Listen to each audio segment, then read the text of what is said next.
एक महान ऋषि, एक सिद्ध पुरुष तपस्यारत थिए र कालक्रममा एक दिन चोरहरू दरबारमा चोरी गरेर लुक्ने क्रममा साधुको भेष लाउँछन् र त्यही माण्डुक्य ऋषिको आश्रमभित्र छिरेर साधु बनेर चोरहरू बसिदिन्छन्। सिपाहीहरू खोज्दै आउँछन्, चोरहरूलाई देख्छन्, चिन्छन्, भेष पो साधुको भयो, अनुहार त चोरीको हो, पक्रे। र यिनै क्रममा माण्डुक्य ऋषि पनि मुछिए, किनकि चोरको भिडमा रहेको कारणले शंका के लाग्यो भने यिनीहरू चोर हुन् भने यिनीहरूका गुरु त चोरको सरदार। त्यसपछि राजदण्ड सुनाइयो, सबैलाई फाँसी दे। माण्डुक्य ऋषिलाई पनि फाँसी चढाइयो, सुली चढाउनु। सुली मलद्वारबाट सुल चढाएर टाउकोबाट निकालेर मार्दिनु, अत्यन्त भयंकर कष्टप्रद मृत्यु माण्डुक्यले पनि पाए। बिते माण्डुक्य ऋषि, सिद्ध पुरुष। त्यसपछि यो शरीर छोडेपछि शरीरको लोक, यो मर्त्यमण्डल छुट्यो अनि धर्मराजको दरबारमा, धर्मराज भनेको यमराजको दरबारमा उपस्थित भए। माण्डुक्यको अब प्रश्न के रह्यो भने, यमराज, मैले के त्यस्तो गल्ती गरेँ कि मैले सुली चढ्नु पर्यो? मैले के त्यस्तो गल्ती गरेँ, नखाएको विष पनि लाग्छ भन्छन्, मैले त विष खाएकै होइन, मलाई सुली किन चढाइयो? यो अन्याय भयो। धर्मराज, हजुर त धर्मराज। धर्मराज मुसुक्क हाँस्छन् र भन्छन्, ऋषिवर, हजुरको गल्ती छ। हजुरलाई सुली चढाउनुको कारण छ किनकि धर्म भनेको विधि विधान हो र त्यो विधि विधान अन्तर्गत जसले जे गल्ती गर्यो तत्काल या दीर्घकालमा गएर उसले परिणाम पाउँछ। जसले जस्तो ठीक काम गर्छ उसले पनि तत्काल या दीर्घकालमा गएर परिणाम पाउने हो। कतिपय परिणाम तत्काल आउँदैन, कतिपय परिणाम तत्काल सुरु भइसकेको हुन्छ, दीर्घकालमा देखिन्छ। सुरु परिणाम त्यही बेलाबाट हुन्छ, तर रिजल्ट देख्नलाई अलि समय लाग्छ। अतः हजुरले पनि गल्ती गर्नु भएको छ। के गल्ती गरेको मैले? हजुर सानो बच्चा फुच्चा हुँदा हजुरले किराहरूलाई, पुतलीहरूलाई सिन्कोमा उनेर मार्नु भएको थियो। सिन्कोमा मलद्वारबाट छिराएर हजुरले सानो उमेरमा जुन बदमासी गर्नुभयो, त्यसकारण हजुर महर्षि भए पनि, सिद्ध पुरुष भए पनि, यो जुन गल्ती हजुरले सानो उमेरमा गर्नुभयो त्यसकै परिणाम स्वरूप, विधि विधान स्वरूप हजुरमाथि यस्तो परिबन्ध आइपर्यो कि सुली चढाएर मार्ने परिबन्ध त्यसरी नै बन्न गएको। त्यसकारण म त धर्मराज हुँ, गल्ती त गर्नै सक्दैन। हजुरले जे गर्नुभयो सानोमा त्यही परिणाम भोग्नु भएको हो यो ठुलो भएपछि। किनकि कर्म गर्ने र कर्मको परिणामबाट भाग्ने महादेवको पनि ताकत हुँदैन। हजुरको को हजुर को?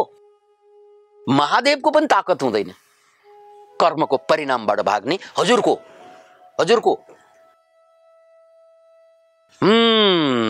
त्यसपछि माण्डुक्य ऋषि पनि सिद्ध पुरुष, कम्ताको त होइन। माण्डुक्य ऋषिले भन्नुभयो, क्षमा पाऊँ धर्मराज, साना बच्चाहरूले गरेको अर्थात् अन्जानमा बिना इन्टेन्सन गरेको पाप लाग्दैन। यो पनि विधि विधान हो, यो पनि बुझ्नुस्। फेरि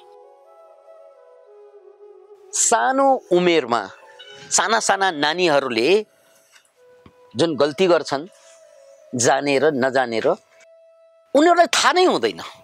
साइन्टिफिक भाषामा भन्ने हो भने 8 वर्षभन्दा मुनिका बच्चाहरू सबकन्सियस माइन्ड भित्र रहन्छ। अतः उनीहरूको बुद्धि त्यसरी नचल्ने भएको कारणले गर्दा त्यो बेला गरिएका अपराध पाप भनेको उनीहरूलाई थाहा नै हुँदैन थियो। त्यसकारण अन्जानमा भएका गल्ती पाप लाग्दैन, बाल्यकालमा भएका गल्ती पाप लाग्दैन। हजुरले यो बिर्सनु भयो कि क्या हो?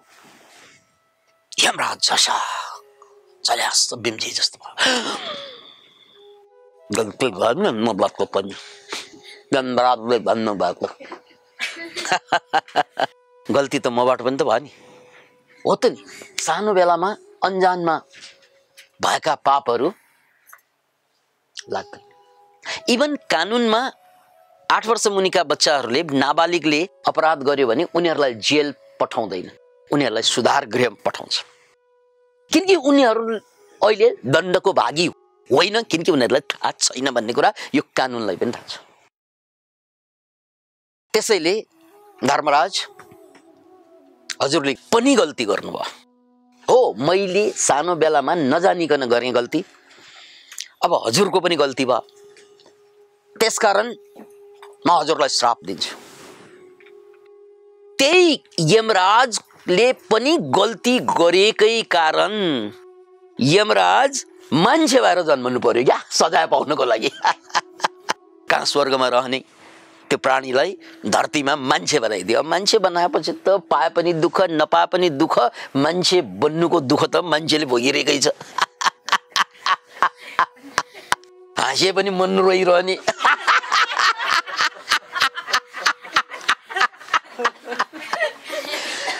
तुम इतना जो मुस्कुरा रहे हो, क्या गम है जिसको छुपा रहे हो।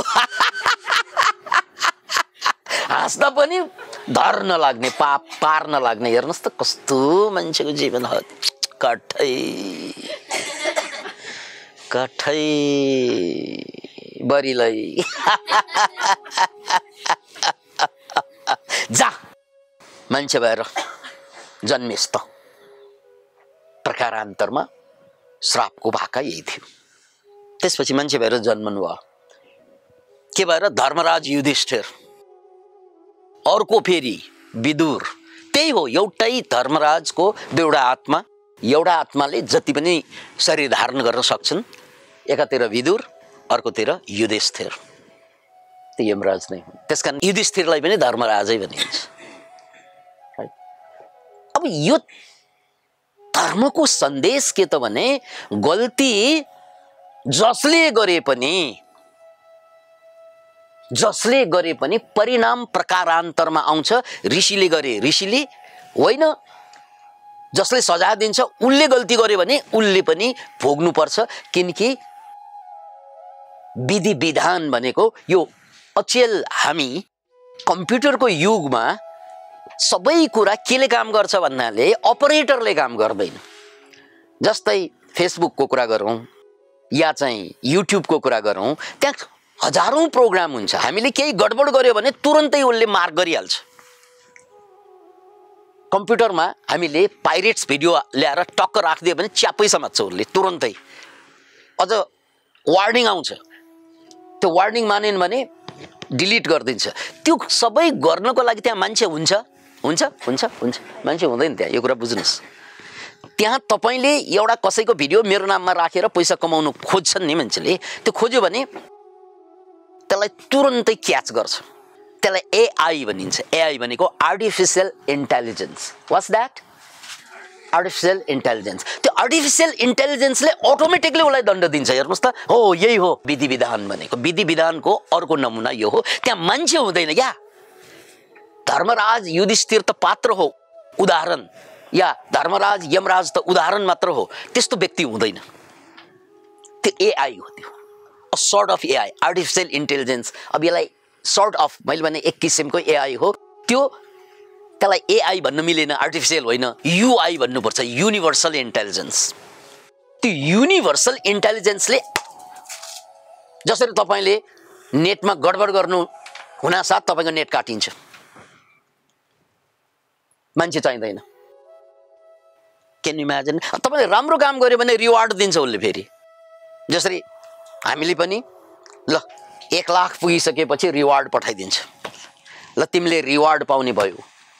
यो पनि एआई कै कमाल हो, किनकि त्यो सबै क्याल्कुलेसन, हिसाब किताब राख्ने, कसलाई कति पैसा दिने, यो सबै कुरा एआईले गरिरहेको हुन्छ। त मान्छे चाहिँदैन, आर्टिफिशियल इन्टेलिजेन्स। यो जमानामा यो युगमा आएर हामीले धर्मलाई बुझ्न धेरै सजिलो छ। धर्म भनेको युआई भनेर बुझ्नुस्, युनिभर्सल इन्टेलिजेन्स। त्यहाँ कोही आकाशमा बसेर चाहिँ यहाँ कसले चाहिँ धरतीमा गडबड गर्यो ले लेख भनेर बस्ने मान्छे हुँदैन क्या। त्यो युआई हो, त्यो युनिभर्सल इन्टेलिजेन्स हो। अटोमेटिकल्ली जसरी एआईले सजाय दिने काम गर्छ या रिवार्ड दिने काम गर्छ, तपाईले राम्रो काम गर्नुभयो भने ल तपाईको नाममा यति खातामा पैसा जम्मा भयो भनेर उसैले गरिदिन्छ। जुन प्रकृतिमा हामीले भोग्ने कुराहरू छन्, हामी दुखी छौं, सुखी छौं, मूर्ख छौं, पागल छौं, बेवकूफ छौं, इमानदार छौं, यो सबै कुरा युआईले गरिरहेको हुन्छ। किनकि तपाईले कर्म गर्नुभयो, कर्मको परिणाम। त्यसकारण म आज जे छु जस्तो छु त्यो मेरै यी हातमा चाहिँ गरेको कर्मको परिणाम हो क्या। दोष मात्रै म अरूलाई दिन्छु, यसले बाउ ठिक छैन, दाइ ठिक छैन, भाइ ठिक छैन, चरा छैन। नो, तपाईको कर्म ठिक छैन, सच्याउनुस् त्यसलाई। तपाईको कर्म ठिक छैन, त्यो गलत कर्मको परिणाम तपाईले भोग्नु भएको हो। अनि तपाईको अहंकारले यो अरूलाई मन्छाइदिएको, पन्छाइदिएको मात्रै हो। यो पनि भोग्नुहुन्छ फेरि तपाईले, किनकि गल्ती आफूले गर्ने अनि अरूलाई दोषारोपण गर्ने यो बानी तपाई ठुलो भएपछि, सन्तान जन्माएपछि छोराछोरीले धरी तपाईलाई छोड्दैन। यति माया गर्नुहुन्छ, यति छोराछोरीको लागि के गर्नुहुन्छ, त्यही छोराछोरीले तपाईलाई एक एक कुरामा हिसाब माग्छ, दुःख दिन्छ, पीडा दिन्छ, दर्द दिन्छ। किन त भन्नाले गल्ती मैले कतै गरेको छु क्या। त्यसकारण गतिलो छोरा जन्मेनन्, गतिलो छोरी जन्मेनन्। किन जन्मनु? किनकि तपाईले गरेको पापको हिसाब किताब लगाउनलाई यिनीहरू जन्मिदिन्छन्। त्यसकारण मलाई मेरा छोराछोरीले साह्रै पीडा दिएको छ भने मैले गल्ती कतै गरेँ, त्यो हिसाब किताब यिनीहरूले माग्दैछ मसँग। यसरी बुझ्नुस्, मेरो छोरालाई कसरी ठिक पारे? नो, आफूलाई ठिक पार्नुस्, किनकि तपाईको कतै विगतमा भएको गल्तीको परिणाम भोगिरहनु भएको छ तपाईले। यो युआई हो, यो धर्म हो, यो धम्म हो। त्यसैले जसको जीवनमा सुन्दरता छ, आनन्द छ, मुक्ति छ, इन्लाइटनमेन्ट छ, त्यो पनि त उसको कर्मको परिणाम हो नि। कोही इन्लाइटन भए, कोही मुक्त भए, कोही महान शक्तिशाली भए, कोही सिद्ध भए। विगतमा गएर हेर्नुस् त, तपस्या गरेका हुन्छन्, साधना गरेका हुन्छन्, बलिदान गरेका हुन्छन्, त्याग गरेका हुन्छन्, त्यसकै परिणाम त भोगेका हुन् यिनीहरूले। जसले जे पाए त्यो उनकै कर्मको परिणाम हो, चाहे त्यो नेगेटिभ हो या पोजिटिभ हो। त्यसकारण यहाँ धर्मराज यमराज शुद्ध पापको भागी बनेर मान्छे भएर जन्मनु पर्यो, पीडा भोग्नु पर्यो। किन उनीबाट पनि चुक भयो। चुक हुन साथ नै परिणाम अटोमेटिकली एआईले दिए जस्तै युआई युनिभर्सल इन्टेलिजेन्सले पनि दिन्छ गाठे भनेर बुझ्दा अतिशयोक्ति नहोला। गल्ती गर्यो भने त भगवान शंकर पनि अछुटा हुँदैन। एउटा उदाहरण जोडिहालौं। एकचोटि 7.5 दशा आएर भगवान शंकरलाई के भन्छन् भने, भगवान अब दशा सबैलाई लागिसक्यो, पालो आलो पालो लाग्छ, अब पालो हजुरको हो भन्छन्। अब यहाँ बडो गजबको फेरि जीवनको रहस्य बुझ्नुस्। दशा भनेको अवस्था। हामी प्राय दशा भनेको नेगेटिभ अर्थमा प्रयोग गर्छौं। दशा दशा सबैलाई लाग्छ प्रभु, यो विधि विधान हो। यो आई हजुरको पालो आयो। 7:30 गएर भगवान शिवलाई, शङ्करलाई गएर भन्छन् बा। शङ्कर सोचमा पर्छन्, ओहो मलाई दशा लागेपछि त गाह्रो हुन्छ। मलाई दशा लाग्छ प्रभु, हजुरलाई पनि लाग्छ।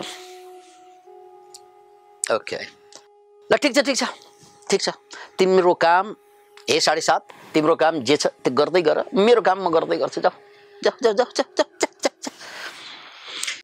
हस् प्रभु, किनकि शिवको अगाडि त के हो र 7:30 फेरि। उनी फर्के अनि शिव सोचमा परे, शङ्कर सोचमा परे। यसले मलाई चुनौती दिने, मलाई म एक चुटकीमा ध्वस्त गर्न सक्छु ब्रह्माण्डलाई, यसले मलाई फुर्ती लाउने। ल ठिक छ, जा। त्यसपछि भगवान शङ्करले एउटा अनकन्टार जङ्गलको बीचमा एउटा गुफा थियो। त्यो गुफाको पनि भित्र गाई चराउँदै जाँदा अब गाईले गोबर गर्छन्, गोब्रियाको थियो। त्यो गोबरभित्र औँसे किरा भएर लुक्न जान्छन्। गोबरभित्र औँसे किरा भएर 7:30 दशा नसकेसम्म त्यही बसिदिन्छ। भगवान शङ्करको बुझाइ के थियो त भने, यो 7:30 मलाई चाहिँ चुनौती दिए हो, यसले मलाई खोज्दै आउँछ। म कहाँ जङ्गलको अनकन्टार गुफाभित्र, त्यहाँ पनि गोबरभित्र, त्यो गोबरको पनि भित्र औँसे किरा भएर लुक्यो भने यसले मैले कसरी पत्ता लगाउँछ, यसले मलाई भेट्ने कसरी अनि लाग्ने कसरी, भेटेन भने लाग्दैन। 7:30 दशाको एउटा पिरियड हुन्छ, सामान्यतया हामी 7.5 वर्ष भन्छौँ नि, एउटा पिरियड हुन्छ। त्यो पिरियडसम्म भगवान शिव त्यहीभित्र रहे।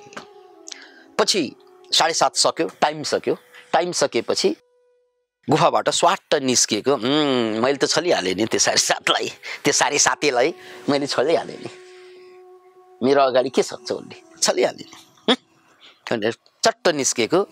यसरी टाउको निहुराएर धन्यवाद प्रभु भनेर बस्छन् बा। को 7:30 त्यही भेट्छ। ए 7:30 त यहाँ कसरी?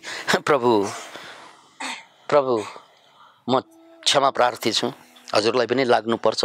खै मैले त लुकेको छु, तिमी त लागेकै छैन। होइन प्रभु, हजुर जस्तो संसारको धर्ता कर्ता हर्ता हो, त्यस्तो सर्वशक्तिमान सत्ता गोबर भित्र औँसी किरा भएर बस्नु 7:30 लागेको होइन यो।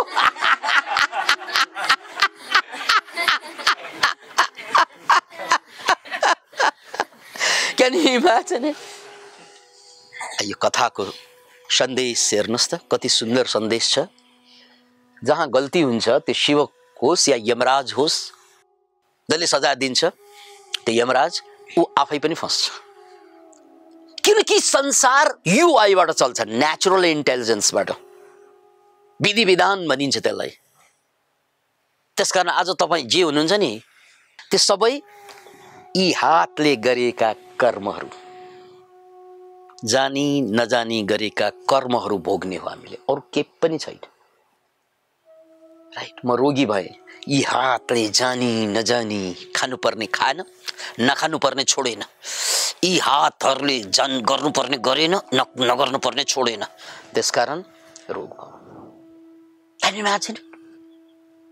त्यही हो बुद्धले भनेको धम्मम शरणम गच्छामि, ल अफ कर्म भनेर चिनिन्छ। कर्मवाद, जे गरिन्छ परिणाम त्यही आउने हो। त्यसकारण कसैलाई दोष लाउनु पर्दैन, कसैलाई पुकारा पनि गर्नु पर्दैन। म आफै काफी छ, मैले आफूलाई सच्याउने हो। कहाँ गल्ती भयो त्यसलाई सच्याउने हो। बाँच्नुमा कहाँ गल्ती भयो, खानमा कहाँ गल्ती भयो, सोच्नुमा कहाँ गल्ती भयो, जिन्दगीमा कहाँ गल्ती भयो, त्यो गल्तीलाई सुधार्नु हो र आजबाट नयाँ जिन्दगी सुरु गर्ने कसम खाने हो। सकल पापस्य अकरणम कुशलस्य उपसम्पदा सचित्त परियोदपनम येतं बुद्धान शासनम। सकल पापस्य अकरणं, आजबाट म कुनै पनि पाप या हातबाट गर्दिन। सकल पापस्य अकरणं, कुशलस्य उपसम्पदा, मैले पाप मात्रै त कहाँ गर्छु र राम्रो पनि त गर्छु, राम्रोलाई अझ राम्रो गर्ने, राम्रोलाई संरक्षण गर्दै परिमार्जन गर्दै अगाडि बढ्ने, पाप कर्मलाई आजबाट गर्दै नगर्ने कसम खाने र पुण्य कर्मलाई बढाउने कसम खाने। सकल पापस्य अकरणम कुशलस्य उपसम्पदा सचित्त परियोदपनं यतं बुद्धान शासनं। यो बुद्धको शासन अनुशासन यही हो, अरू केही चाहिँदैन, कोही चाहिँदैन। तपाईले कर्मलाई, जुन कर्मले आफूलाई पीडा दिन्छ अरूलाई पीडा दिन्छ त्यो कर्म नगरौं।